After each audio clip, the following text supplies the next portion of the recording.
Pas waktu itu karena udah ngeliat mama sama kakak sakit kan, duluan sakitnya sama, gejalanya sama, ya udah tahu kalau itu TBC. Oh ternyata TBC gitu. Tapi bahaya penularannya seperti apa nggak tahu, cuman tahu sakitnya aja. TBC itu sangat-sangat berbahaya dan sangat-sangat beresiko juga buat kita. Di situ aku baru ngerti kalau ternyata sangat-sangat berbahaya sekali gitu. Motivasi diri sendiri untuk sembuh gitu. Kalau bukan kita siapa lagi?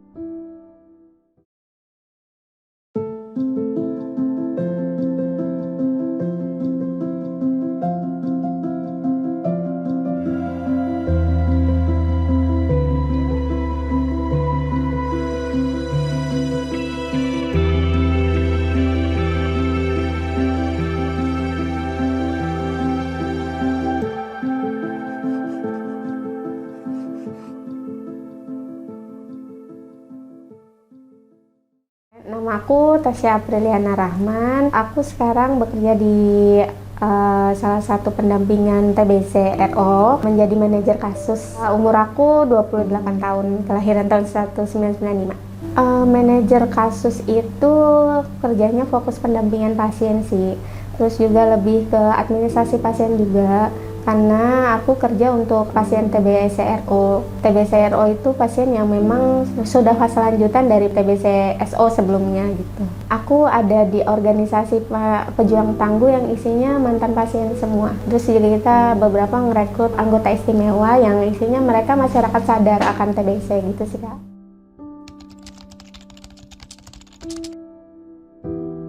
Terdiagnosis TB itu tahun 2016. Setelah tahun 2016 aku sembuh tahun 2018 sih. Terus di tahun 2016 itu tantangannya banyak banget ya. Sakit TBC RO itu mendapatkan stigma diskriminasi dari luar, kurangnya dukungan dari keluarga gitu. Mungkin kalau sedikit cerita, aku tuh tahun 2006 itu mamaku sakit gitu, sakit TBC RO. Jadi karena belum ada obatnya, tahun 2009 itu jadi mamaku nggak bisa diobatin TBC RO-nya gitu. Jadi mamaku udah lebih dulu mendului aku. Terus disusul juga sama kakak aku tahun 2014, dia sakit TBC RO juga. Dia udah meninggal juga karena memang dia ada komplikasi. Terus juga adik aku tahun 2012 dia sakit RO, terus dia sudah sembuh tahun 2014.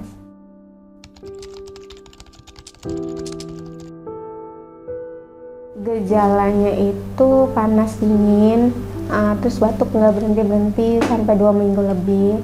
Terus juga demam ya, udah pasti. Kurangnya nafsu makan sih.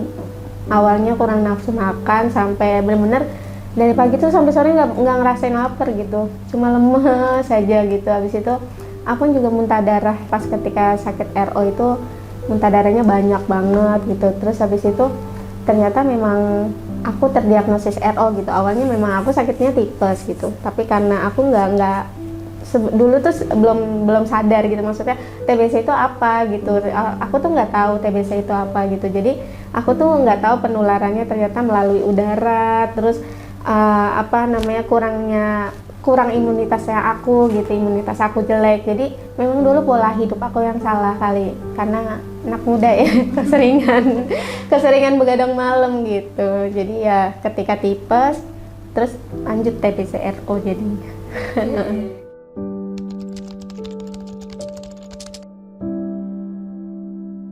Pas waktu itu karena udah ngeliat mama sama kakak sakit kan, duluan sakitnya sama, gejalanya sama, ya udah tahu kalau itu TBC. Oh ternyata TBC gitu. Tapi bahaya penularannya seperti apa nggak tahu, cuman tahu sakitnya aja.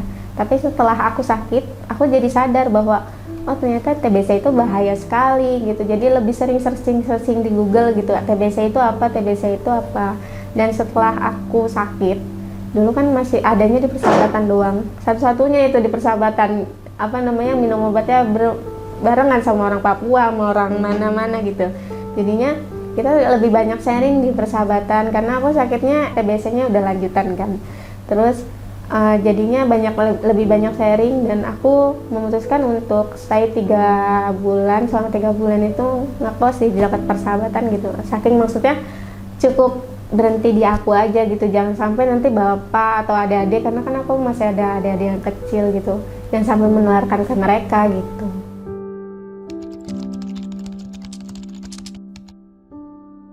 Aku lama sih 21 bulan, karena yang awal itu masih resisten, masih positif.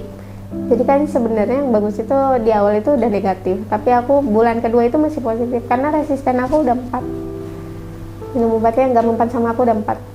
Jadi ada salah satu obat yang levo apa-apa tuh yang masih tergolong MDR, makanya aku bisa jadi MDR, maksudnya minum obatnya RO gitu. Dulu tuh aku tuh minum obat banyak teman-teman sebaya aku juga kan. Jadi karena kita masih muda tuh, kita tuh kalau nyebut ke persahabatan tuh kuliah. Lu kuliah jam berapa gitu. Jadi karena saking emang efek sampingnya itu luar biasa banget ya. Jadi kita maksudnya, oh lu sakit, ya udah lupain kalau lu sakit gitu. Jadi kita di situ ya mungkin kita ngerasain hal yang sama gitu ya kan, tapi jangan terlalu difokusin, jangan terlalu dipikirin gitu. Emang efek sampingnya kebanyakan ya, aku merasanya luar biasa banget sih, apalagi efek samping suntik ya. Kalau kata temanku tuh, kita tuh harus emang bener-bener pingsan 2 jam. Minum obatnya emang harus kayak pingsan gitu 2 jam gitu. Memang kita ya bener-bener kayak orang tepar, kayak itu harus ditidurin kalau ada efek samping obat. Yang lain-lainnya tuh banyak kayak asam urat gitu, terus pusing, mual, muntah itu udah pasti gitu. Jadi kadang-kadang ya pasien TBRO tuh mikir, gue diobatin bukan tambah sembuh malah tambah parah gitu. Tapi memang itu efek samping obat dari TBCRO sendiri gitu. Dulu itu aku tuh kenal sama dokter Erlina karena waktu dia kunjungan visit ke Tanjung Priok tuh aku pasien mangkir. Jadi sebulan itu aku mangkir. Ternyata pas didatengin sama dokter Erlina dan tim-timnya itu, aku mau melanjutkan pengobatan ke persahabatan karena memang diedukasi lagi sama dokter Erlina gitu. Mangkirnya itu emang karena nggak kuat efek samping obat gitu. Jadi waktu dulu tuh aku masih muda ya, maksudnya usianya itu masih 18 tahun gitu. Terus minum obat bukannya sembuh malah tambah malah tambah rusak gitu ya, maksudnya badan. Tapi setelah sebulan itu aku mangkir, ternyata aku muntah darah lagi. Tadinya kan memang udah muntah darah, terus setelah mangkir minum obat tuh malah muntah darah lagi dan kondisinya malah makin parah gitu. Karena kita kan minum obat banyak tuh ya, 18 biji. Aku tuh 15 biji minum obatnya sama suntik juga. Terus ketika diminum berbarengan itu memang respon tubuh itu jadinya agak-agak oleng gitu, ibaratnya mah agak-agak oleng. Tapi kalau nggak diminum itu malah memperparah paru-paruku gitu. Terus juga yang bikin aku percaya kalau ini obat bagus dan bisa mengobati TBC aku tuh, ketika aku minum obat ini, aku udah nggak batuk darah lagi. Setiap orang pasti punya jalannya sendiri-sendiri. Maksudnya ketika kita ngomongin usaha, ini kan cobaan yang dikasih Tuhan ya sama aku gitu. Maupun nantinya kan lu bakal menghadap Tuhan gitu. Ibaratnya nantinya bakal meninggal juga. Ya ini mungkin salah satu cobaan yang kita tuh suruh usaha manusia gitu. Jadi ya aku ujung-ujungnya bakal kesana juga gitu, maupun berhenti atau nggak berhenti, atau amit-amitnya meninggal karena minum obat gitu, ya mati juga gitu. Ya nggak ada pilihan, aku nggak ada opsi ya, jadi aku tetap menjalani minum obat gitu.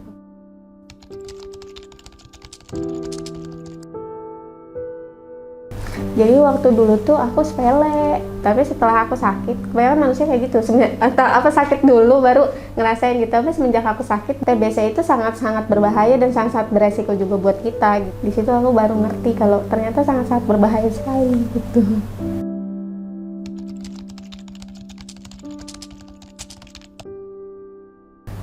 Kalau dulu aku tuh jarang main, maksudnya main sih. Jadi aku tuh kan tinggalnya di Tanjung Priok ujung banget, di Kampung Bahari gitu.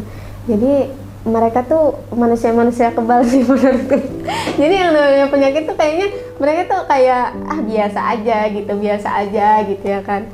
Terus jadi aku maksudnya nggak terdistract sama mereka juga nggak, ya udah kita support gitu kalau mereka orang yang di sana. Tapi beberapa orang yang udah tahu tuh kayak ini jangan main sama Cia tuh TBC, sakitnya nenek-nenek gitu, kan dipanggilnya Cia ya gitu.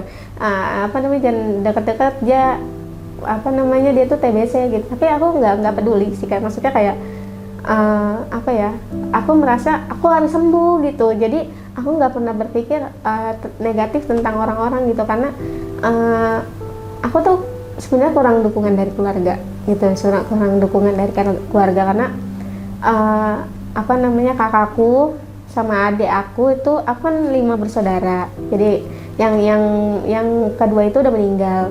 Nah, yang pertama itu karena di kampung Bahari kan, aku bukan ngejudge kampung Baharinya ya. Jadi memang pergaulannya emang kurang bagus gitu. Jadi kakak aku tuh sama adik aku tuh masuk penjara karena apa namanya, kasus narkoba.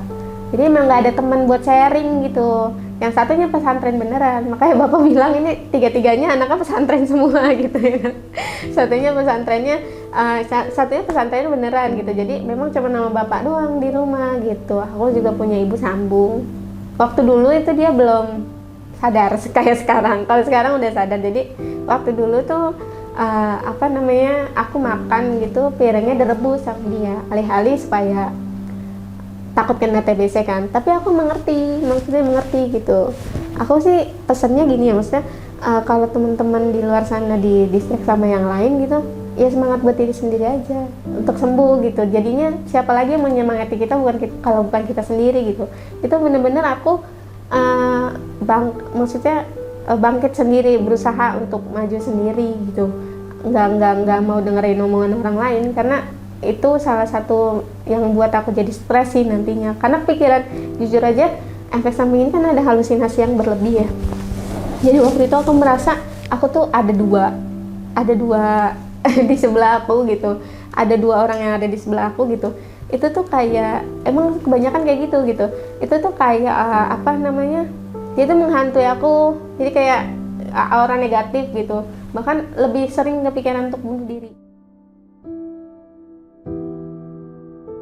Dulu saya lebih ke religius, dengerin selawat Nabi, lebih banyak memperbanyak sholat, tapi bikin hati tenang aja. Sebenarnya kita kalau sakit itu lebih sukanya didengar gitu sama orang, lebih sukanya didengar gitu, nggak dijudge kayak lo aleman banget sih sakit kayak gini, karena dia nggak ngerasain, kan kita yang ngerasain gitu. Secara fisik kita baik-baik aja, tapi di dalamnya kan kita yang ngerasain sendiri gitu. Makanya aku menghindari orang yang ngomong-ngomong kayak gitu. Jadi aku apa namanya, lebih asik sama diri sendiri aja, lebih ngadunya ke yang maha kuasa gitu.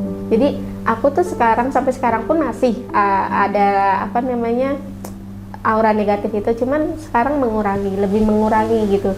Jangan sampai itu terjadi sama aku. Bahkan sebenarnya sakit TBC RO ini, kita tuh harus bisa jadi dokter buat diri kita sendiri. Karena kalau misalnya kita ngadu ke dokter bisa kasih obat doang, ntar malah tambah banyak obatnya ya kan, dikasih obatnya malah banyak gitu, daripada pusing gitu ya kan. Makanya sebenarnya aku kan ada efek samping telinga, tapi itu nggak boleh ditiru.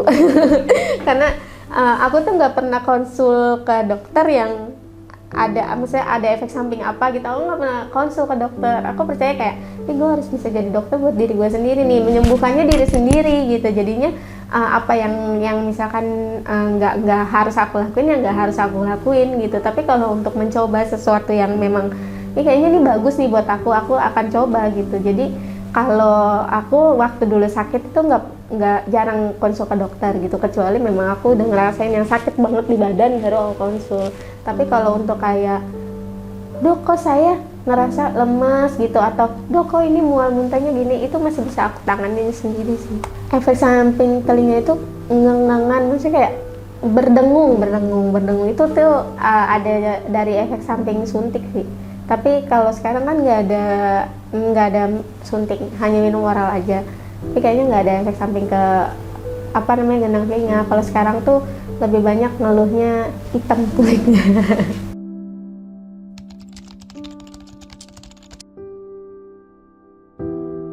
Aku dulu rapuh banget, kayak nenek-nenek banget. Jadi kayak kalau orang normal itu kan apa namanya, asam uratnya itu 4, waktu itu aku sampai 12. Jadi memang benar-benar susah jalan banget, kaki-kaki pada apa namanya, kesemutan kayak gitu, terus nyisir ke belakang aja nggak bisa kayak gitu. Itu efek samping obat gitu. Jadi efek samping yang asam urat itu, memang nggak bisa jalan. Aku melakukan aktivitas sebulan sampai 3 bulan tuh aku melakukan aktivitas itu di tempat tidur sih, sampai BAB aja tempat tidur. Dan memang nggak bisa jalan. Dulu berat badan aku 35 kilo. Iya, kecil banget. Pas sakit TBC itu 35 kilo. Iya. Terus setelah sembuh nih sekarang udah jadi 48. Alhamdulillah gitu. Dulu aku tuh anak nongkrong banget ya. Jadi kayak maklum aja kampung bahari gitu ya kan. Jadi kayak aku tuh mikir kalau nggak sakit, bukan bangga ya sama TBC-nya, bukan. Jadi aku mikir kalau gue nggak sakit ini mungkin masih terjerumus sama dunia yang kayak gitu. Kalau misalkan nggak sakit TBC, tapi aku belajar dari sakit TBC udah kayak gini bentukannya. Kadang-kadang teman-teman aku tuh mikir, ih orang bisa kayak gini apa gitu buat dia kayak gini. Terus aku mikir udah lu TBC aja pasti ntar lu kayak gue deh gitu. Maksudnya aku tuh bukan seneng. Jadi pengalaman baru setelah TBC itu aku ya alhamdulillah menjadi lebih baik gitu. Aku tuh dulu perokok aktif banget, tapi sebenarnya rokok itu bukan salah satu penyebab menjadi TBC, cuman faktor resiko gitu ya kan. Tapi aku udah berhenti total banget. Sampai sekarang itu nyium bau rokok aja aku udah males, maksudnya udah pusing banget gitu. Jadi memang menghindari banget asap rokok yang masuk gitu. Bahkan suamiku, sekarang aku udah menikah, suamiku tuh kalau misalkan ada teman-teman yang deket-deket sama aku ngerokok, mereka suami aku marah atau enggak negur gitu. Karena ngelihat pas aku lagi sakit tuh jomponya banget gitu, sakitnya banget, dia nemenin gitu. Jadi dia udah tahu banget kalau aku nggak mau jauh-jauh dari rokok.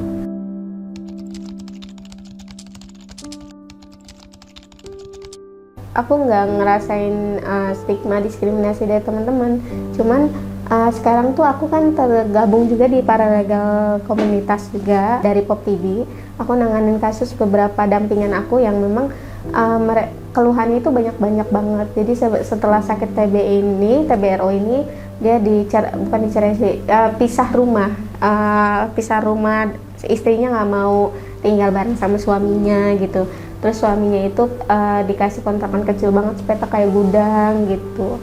Terus diputus kontrak kerja sepihak. Itu banyak banget pasien TBC yang setelah perusahaannya tahu kalau dia TBC itu diputus kontrak kerja sepihak. Kayak dampingan aku beberapa waktu lalu, setelah aku kesana kita ngemediasi segala macam, alhamdulillah mereka bisa diperkerjakan lagi gitu kan, karena sekarang udah ada undang-undangnya saklek dari pemerintah kalau memang orang dengan TBC itu nggak boleh dipecat sepihak gitu.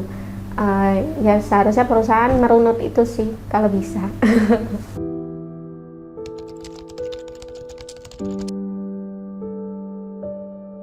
Adek udah sembuh tahun 2012. Dia salah satu itu motivasi aku buat sembuh sih sampai sekarang gitu. Maksudnya dia kan sakitnya udah lebih dahulu tahun 2012. Terus ke 2014 dia sembuh. Nah, aku tahun 2016 sakit. Nah, di situ putus asa banget kan. Down banget, terus kayak kayaknya gue nggak bisa hidup gitu ya kan. Tapi karena aku ngelihat dia aja bisa gitu ngejalanin minum obat sampai 2 tahun, kenapa gue enggak gitu. Jadinya aku oh ya gue pasti bisa nih. Kayak orang dia aja bisa gitu, nggak mandang sih maksudnya cewek cowok gitu kan. Karena kan dia laki-laki, jadi aku mikir lu kan laki, gue perempuan gitu. Tapi sebenarnya bukan kayak gitu, tergantung kita bisa menghadapinya aja gitu. Kalau motivasi jelas dari diri sendiri yang pertama, terus yang kedua itu sama Arahmat. Dia tuh dulu tuh dia tetat tuh dampingan aku, terus aku merasa kayak dia tuh nih orang motivasiin orang kerjanya ngapain gitu ya kan. Terus ternyata dia salah satu penyintas juga kan. Terus dalam hati itu mikir kayak suatu saat gue bakal bisa nih jadi kayak lu gitu. Terus si Rahmat tuh bilang gitu, apa sih yang memotivasi lu buat kesini gitu kata dia. Terus aku bilang ya karena lu gitu, maksudnya karena gue tuh mikir kayak hidup gue nih buat main-main dulu nih, ngerasanya kan dulu suram banget ya, hidup gue nih buat main-main dulu udah cukup gitu, rasanya udah cukup gitu. Kayaknya sekarang itu gue lebih mikir gitu, gimana caranya bermanfaat buat orang, bukan buat diri gue sendiri gitu. Terus dia bilang, oh ya bagus kalau kayak gitu ya kan. Iya gitu. Ternyata pas setelah aku terjun ke dampingan pasien itu, masalahnya mereka jauh lebih besar daripada masalah yang aku alamin dulu gitu, dan tipenya bervariatif gitu, dan ternyata aku setelah terjun langsung itu jauh lebih bersyukur gitu dengan kehidupan aku yang sekarang. Apapun itu, punya uang seberapa pun aku nggak pernah jarang ngeluh sih. Maksudnya masih banyak mereka yang memang datang ke rumah sakit itu nggak ada ongkos. Kayak kemarin tuh ada pasienku, dia nggak ada ongkos, mbak gue nggak kesini nggak punya ongkos loh. Terus lu bisa nyampe gimana gitu, kata dia. Gue bilang sama abang angkotnya gini, bang gue nggak punya duit, ntar gue bayar aja kalau punya duit, kata dia gitu. Terus angkotnya mau lah mbak, ya udah gitu, ntar lu pulang sama gue gitu. Maksudnya yang kayak gitu tuh yang bikin kita tuh jadi semangat gitu. Bahkan ada atau nggak ada uang aja lu bisa datang ke rumah sakit dengan tujuan minum obat gitu. Sebegitu lu peduli sama diri lu gitu. Harusnya yang lain tuh bisa juga kayak gitu. Meskipun kita tahu lah ya efek samping dari obat TBC ini nggak ada yang enak gitu, tapi dia tetap datang ke rumah sakit meskipun nggak ada ongkos untuk minum obat.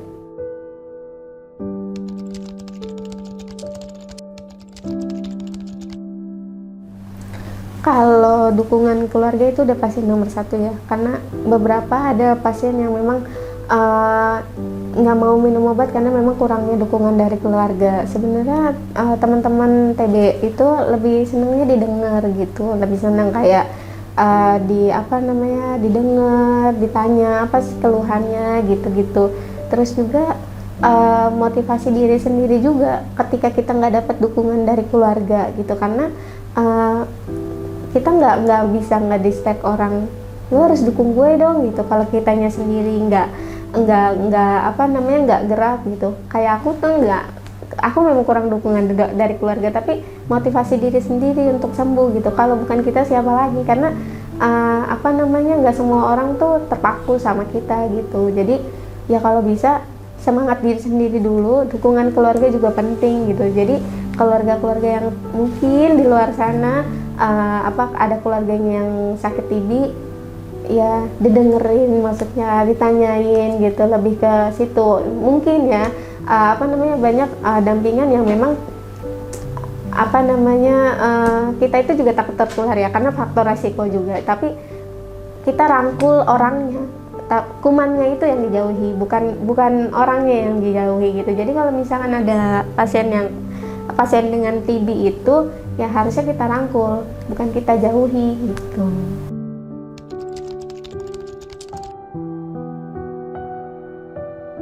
Kalau ke sahabat TB mungkin kita bisa sharing bareng ya. Di ini ada komentarnya kan pasti.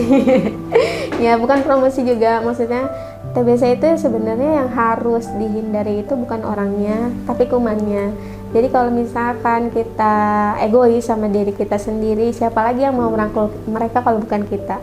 Terus lagi nggak usah takut dengan orang dengan TB, karena kita manusia biasa juga yang harus dirangkul gitu. Tapi kita harus jauhi kumannya. Gitu sih Kak. Motivasi diri sendiri aja, karena nggak cuman kalian sendiri, kita juga para penyintas juga sudah merasakan gitu ya kan. Kita juga sama-sama pernah merasakan. Jadi ayo kita gabung gitu, ikut serta. Aku ada usaha sushi gitu, namanya Sushi Time. Jadi aku tuh usahanya di beberapa pasar malam, bazar pasar malam gitu. Nah kebetulan aku kan dulu aku penyintas TB sampai sekarang aku menjadi MK. Teman-temanku banyak juga yang sebaya sama aku. Mereka kesulitan cari kerja gitu kan. Ya udah ikut kerja bareng sama gue aja, tapi jadi tukang sushi mau nggak gitu. Terus mereka mau gitu. Kebanyakan ada beberapa owner yang memang kayak jualan mie ayam gitu, tahu pasiennya karena TBC itu udah nggak mau lagi pakai dia gitu. Tapi aku merasa kayak kalau misalkan dia sudah negatif, kalau misalkan dia nggak dipekerjakan untuk kehidupan dia sehari-hari, bagaimana gitu.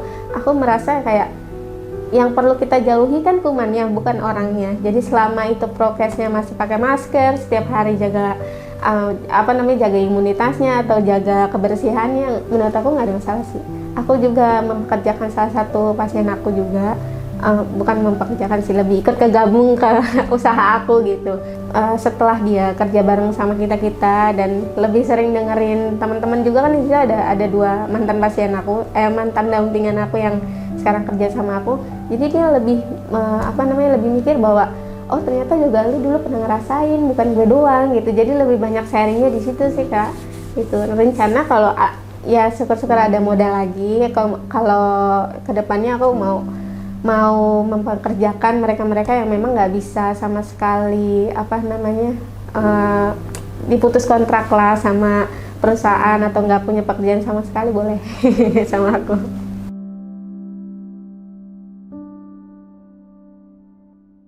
TV Take action, no discrimination. Yeay.